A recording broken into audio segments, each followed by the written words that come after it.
We've been told the beagle is a classic product of English hunting culture, compact, scent-driven, and perfectly adapted. But ancient DNA is proving that story wrong. By looking at deep-time genomic studies, we've uncovered a trail of migration and genetics that suggests the beagle's true origin is somewhere completely unexpected. This isn't just about a dog breed. It's about a hidden history of movement that rewrites everything we thought we knew about where this animal actually came from. If you're ready to uncover these forgotten threads, make sure you're subscribed. We're just getting started. That is the tension pulling this investigation forward. A beagle looks, to the casual eye, like a tidy result of English hunting culture. Compact, energetic, built for scent, sharpened by selection. But ancient DNA has a way of exposing how unreliable those neat assumptions can be. It does not just confirm a past, it rearranges the order of the clues. It turns what seemed obvious into something provisional, and what seemed local into something that crossed borders long before anyone wrote it down. In 2017, researchers led by Schooneman et al. Published in Nature Communications sequenced Egyptian mummy genomes, revealing ancestry shifts that defied simple historical models. So when the beagle enters this story, it does not arrive as a simple breed profile. It arrives as a challenge. Somewhere behind the small, determined face of that dog is a record of movement, selection, and survival that may resist the legend attached to it. There is a route we think we know, and then there is the route the genes may be about to reveal. Stay with this, because the next layer is where the familiar map starts to break. And once that map breaks, the question is no longer where the beagle came from in the obvious sense. The question becomes how many times history had to change its mind before this dog looked like itself. I've gathered the primary papers and datasets we're using in a curated archive. You can find the link in the description and the first comment. It's the perfect companion for this deep dive. Now, let's see where the familiar map starts to break. Inside a laboratory glow, a thin strip of sequence data changed the mood in the room before anyone even spoke. It was not a fossil on a pedestal, or a map with neat arrows. It was a pattern, a set of inherited marks pulled from the past, and in 2021, those marks pushed the Etruscans into a new light. For generations, their origin had been tied to Anatolia in one form or another, a story repeated so often that it began to sound settled. Then genetic analysis said something colder and stranger. These ancient Italians shared ancestry with pastoralists who had moved out of the steppes during the Neolithic and the Bronze Age. That single shift made the old certainty wobble. If you stay with a case like that long enough, the shock changes shape. At first it feels like a correction to a textbook detail. Then it becomes a warning. Because if a civilization as studied as the Etruscans can carry a hidden root inside its biology, then how many other identities were built on a version of history that only looked complete? The evidence did not erase culture, language, or place. It did something subtler and more unsettling. It showed that a people can belong deeply to a land and still carry the memory of a journey that never survived in the written record. As evidenced by Posch et al. 2021, in Science Advances, the Etruscans were not isolated Anatolian remnants. Genetic data confirmed steppe pastoralist ancestry, rewriting the Mediterranean map. And that is where the tension tightens. The instinct is to trust what the eye can classify. The compact body, the hunting shape, the familiar expression, the breed name that seems to promise a clean origin. But the Etruscan case shows how easily a story can stay elegant, while the deeper record points elsewhere. A group thought to descend from one region turned out to carry signals from another, older and farther away than expected. So when the beagle is examined through that same lens, the next layer cannot be simple folklore or kennel tradition. It has to be movement, mixture, and selection pressed together over time until the surface of the animal hides a much older itinerary. What makes this unsettling is not only the discovery itself, it is the way it changes the status of every assumption built before it.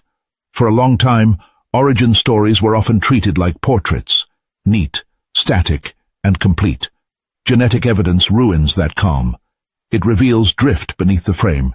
It tells us that populations can absorb roots, contacts, and disruptions without carrying a visible sign of where they came from. That is the real pressure building now. If the Etruscans were not where tradition placed them, then the beagle may also be carrying a history that modern eyes cannot guess from shape alone. So the next step is not to ask whether the breed has a story. It clearly does. The harder question is how far back that story reaches, and how many human decisions, migrations, and substitutions are buried inside it. Because once ancestry starts speaking in a different accent, every familiar outline becomes less reliable, and the dog that seems so ordinary in parks and living rooms may be the final, visible result of a path that began somewhere no one expected. Under the hard light of a laboratory screen, a 10,600-year-old mummy from Nevada stopped being an object and became a verdict. In 2016, genome sequencing showed that the remains were more closely related to contemporary Native Americans than to populations from elsewhere in the world, a finding reported by Scientific American in its coverage of the return of North America's oldest mummy to a U.S. tribe. For years, the bones had sat inside a story built from shape, age, and silence. Then the sequence arrived, and the interpretation changed in a single, cold stroke. That mattered because the mummy had not been asking to be romanticized. It was a test case. If an individual that old found in the American West could be reassigned so decisively by genetic evidence, then visual certainty suddenly looked fragile. A skull, a burial, a label in a museum drawer. None of it could compete with a genome when the question was lineage. And that is where the pressure begins to mount around the Beagle. Because once a buried person can be relocated in the human family tree by reading the code inside the remains, a dog breed can also be pulled away from appearances and placed inside a deeper root of movement and mixing. The shift was not only scientific, it was human. The result did more than identify relatedness. It altered who had standing in the story. The mummy was eventually returned to a U.S. tribe, and that detail matters just as much as the laboratory work, because genetics was no longer just refining an archive. It was reshaping memory, custody, and belonging. Some discoveries stay inside academic language. This one crossed into identity. And once that happens, the hunt for the Beagle's origin becomes less about a neat map and more about pressure points. Who moved? Who bred with whom? Which traits survived? Which vanished? And which lineages were hiding in plain sight? The dog at the center of this story may look ordinary now, but the method that reread the mummy proves something unsettling. The body can lie by omission. The record can lie by simplicity. Only the buried inheritance keeps speaking when everything else has gone quiet. So the real reversal is not just that one ancient individual was placed closer to Native Americans than anyone expected. It is that certainty itself lost its authority. From here on, every bone, every breed, every preserved fragment has to answer the same question. Are we seeing ancestry, or only the mask it left behind? And that question is about to get sharper. A 2013 study published in Current Biology by Austin et al., University of Adelaide, utilized ancient DNA to definitively trace the Falkland Islands wolf's lineage.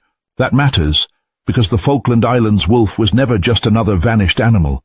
It had survived in isolation on a remote archipelago far from mainland South America, and its presence had always raised an awkward problem. How does a predator end up marooned on islands with no obvious path there? For generations, the answer stayed soft at the edges. People could imagine driftwood, ice, human transport, or a forgotten land connection, but imagination is not evidence. The DNA changed the rules. It tied the animal to a lineage that could be traced with more confidence than any skeleton alone could offer, and the mystery stopped being atmospheric and became historical. This is the kind of shift that quietly reshapes the entire investigation of the Beagle, because once ancient DNA can identify the past of a lost island predator with that level of precision, a dog breed's origin can no longer hide behind common assumptions. The comfortable story is always the same at first: a familiar face, a known region, a neat line on a chart. But genetics does not care about comfort. It cares about inheritance. It can reveal that a body on an island, a dog in a kennel, or a lineage in a museum drawer carries older roots than anyone expected. If you want to see why this method is so powerful, look at what happened here. The fossil or preserved specimen did not merely confirm an already safe idea, it overturned the gap itself. A 320-year uncertainty collapsed because the DNA connected the animal to a broader evolutionary map that language and guesswork had missed. And that is the point where this story stops being about one extinct creature and becomes about the hidden architecture of survival. Some lineages endure in plain sight for centuries before anyone understands what they are seeing. If you find this approach, using genetics to reread history, as compelling as I do, check out the Genetic Archaeology playlist linked in the description. It's where we break down these methods further. Let's continue with the beagle.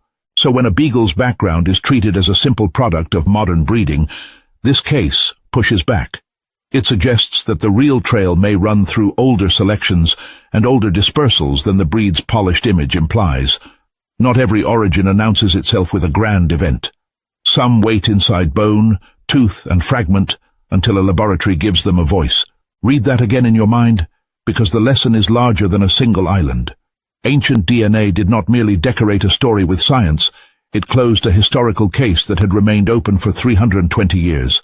And once that happens, the next discovery feels less like speculation and more like an approaching verdict. The beagle's own path is still unfolding in the shadows, and the evidence so far suggests that what looks ordinary may have crossed a far stranger world than anyone first believed. In the archive room, the most unsettling thing is not a loud discovery. It is a missing one. A folder can sit there with careful labels, with centuries of breeding stories and tidy assumptions, and yet still fail to answer the one question that matters most. Where did this line truly begin? That gap is where the beagle becomes more than a familiar breed. It becomes a test of how far origin stories can survive without direct evidence. No ancient bone sequence has yet pinned the beagle's past to a single forgotten kennel. No old tooth has suddenly handed over the full map.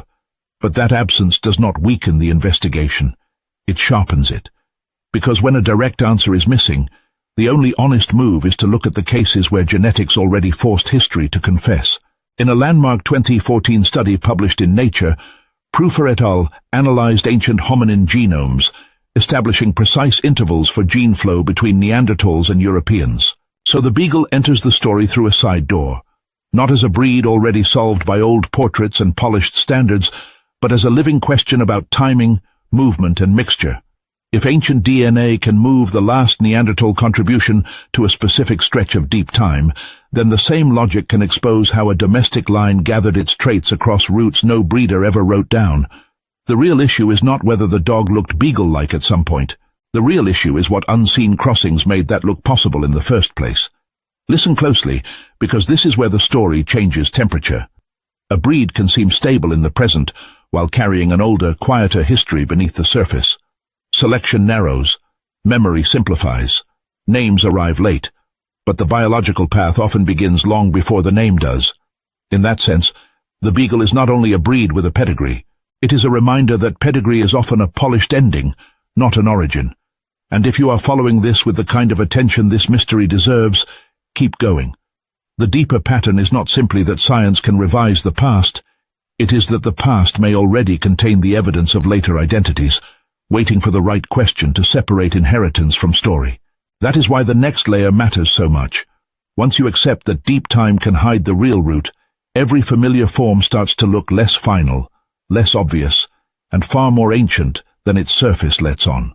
The beagle's trail may not yet have its own ancient genome in the record, but the method is already speaking. It tells us that origins are often reconstructed from pressure, comparison, and timing before they are ever fixed by a single sample. It tells us that a lineage can be real even when the first hard proof is still out of reach. And it tells us, quietly but unmistakably, that what looks like a simple breed today may be standing at the edge of a much older population story, one shaped by crossings no one named, in places no one expected, across a span of time far longer than any kennel history can comfortably hold. In 2012, a genome-wide analysis published on arXiv pointed to a route that many people would never have guessed from appearance alone. The Roma had migrated from the Indian subcontinent into Europe about 850 years earlier, followed by a strong demographic expansion after arrival. That single result changed the weight of the evidence. A population that could be read casually as simply European in its present location turned out to carry a far older geographic memory in its biology. And that is exactly why this matters here.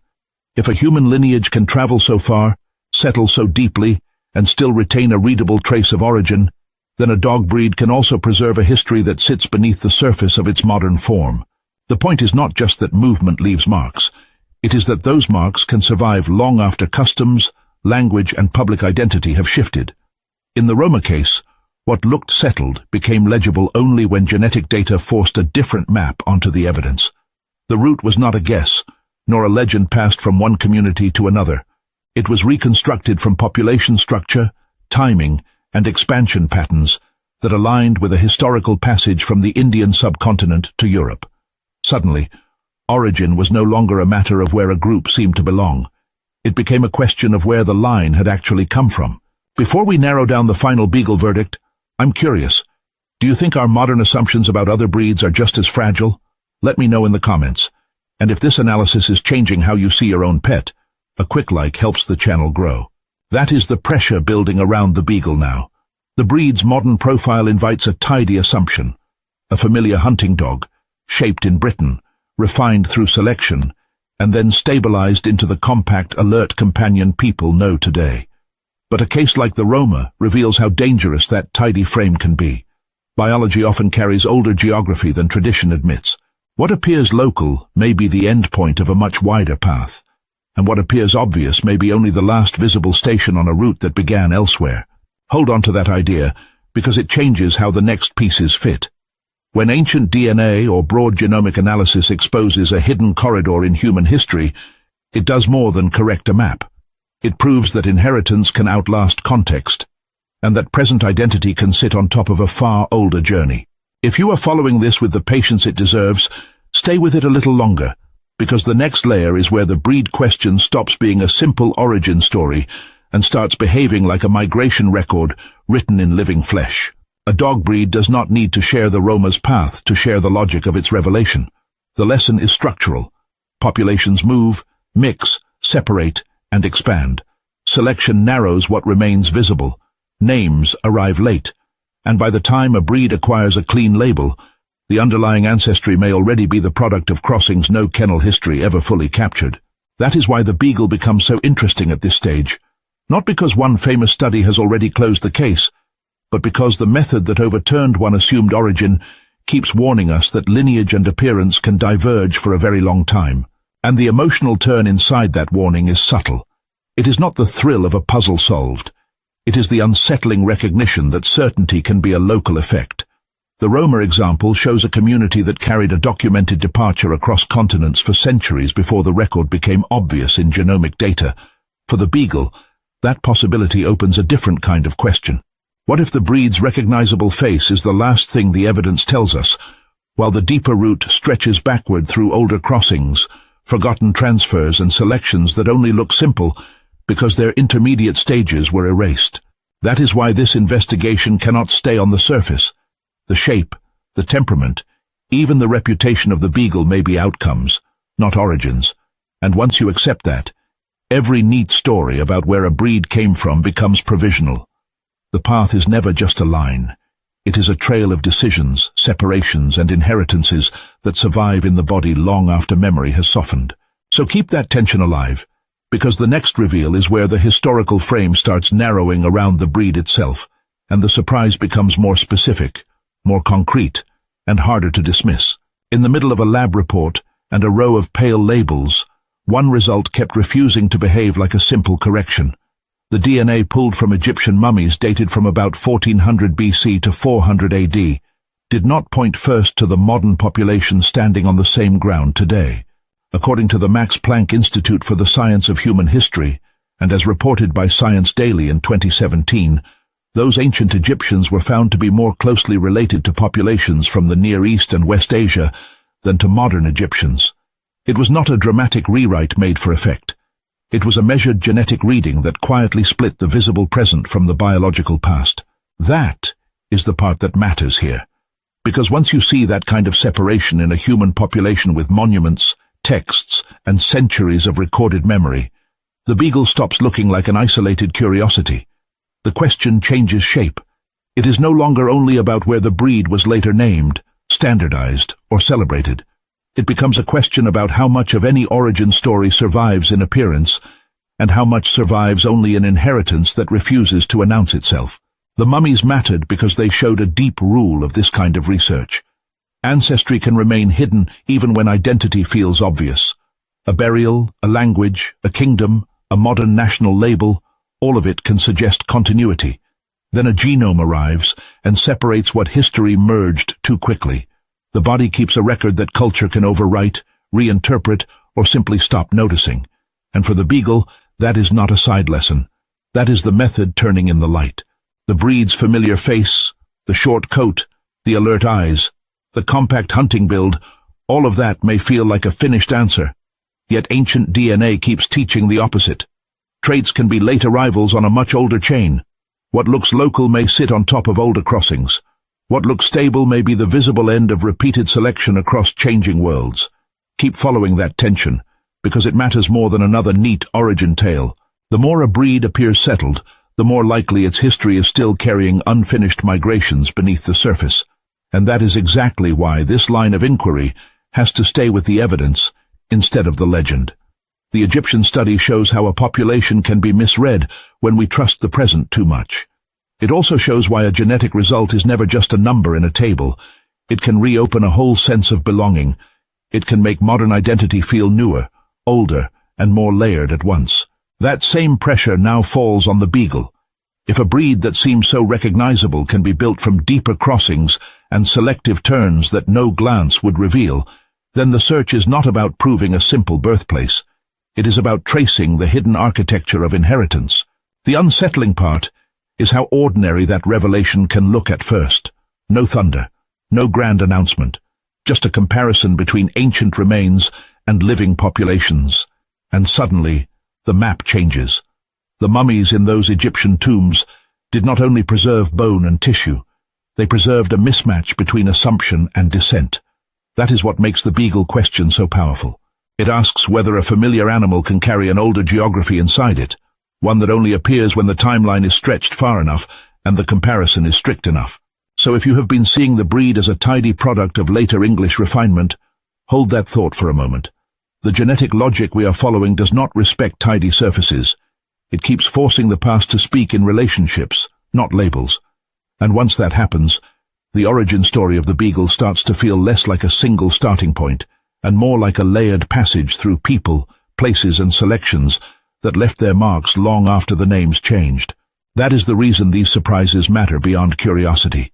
They show that memory is not only in chronicles or family stories, it is also written in molecules that survived when everything else blurred. In that sense, the Beagle is beginning to resemble a living archive, not a simple descendant of one clear place, but a carrier of older decisions, older movements, and older crossings that shaped what we now think we recognize at a glance. And the deeper we look, the more the animal becomes a mirror for how history itself hides in plain sight. The final picture is not a neat label on a family tree, it is a correction, and it lands hard. In 2021, Science Alert reported that the Etruscos, long wrapped in arguments about where they came from, shared ancestry with steppe pastoralists who moved during the Neolithic and Bronze Age, not with populations from Anatolia. A name that once sounded fixed suddenly carried a different geography inside it. The bones stayed ancient. The assumption did not. That same kind of shock appeared in 2016, when Scientific American described the genome sequencing of a 10,600-year-old mummy found in Nevada, only for the result to place that individual closer to contemporary Native Americans than to other global populations. A body preserved in dry ground became a message from deep time, and the message was not about appearance at all. It was about continuity, belonging, and the way identity can survive in places that history books treat as empty. Then came another break in the wall of certainty. In 2013, the University of Adelaide helped resolve a 320-year mystery about the extinct Falkland Islands wolf through ancient DNA, showing that even a vanished animal could still be placed correctly when the right biological trace was read carefully. And in 2012, archive studies pushed the same logic across human history, one on Neanderthals, and modern humans estimated the last gene flow from Neanderthals to Europeans between 37,000 and 65,000 years ago, while another traced the Roma from the Indian subcontinent into Europe about 850 years ago, followed by strong demographic expansion after arrival. Different subjects, different eras, same rupture in certainty. That is the real closing lesson for the Beagle. The breed does not need a romantic myth to matter, and it does not need a tidy place of origin to be understood. It needs a method honest enough to admit that lineages travel, mix, vanish, and reappear in forms nobody expected. Ancient DNA has already shown that this kind of surprise is not rare. It is a pattern. It can overturn an ethnographic assumption in Italy, a burial story in Nevada, a vanished predator in the South Atlantic, a migration timeline across Eurasia, and it can just as easily redraw what seems familiar in a dog with long ears and an unassuming face. The Beagle now stands for something larger than a breed, the hidden record carried inside living bodies, where memory outlasts stories and what looks ordinary may carry a long-displaced inheritance. These traces rearrange the map, revealing that the deepest truth is not where an animal seems to come from, but how many forgotten worlds it still carries forward. If you want to keep rewriting what you thought you knew about the world, hit that subscribe button. It's the only way to ensure you're here for the next discovery.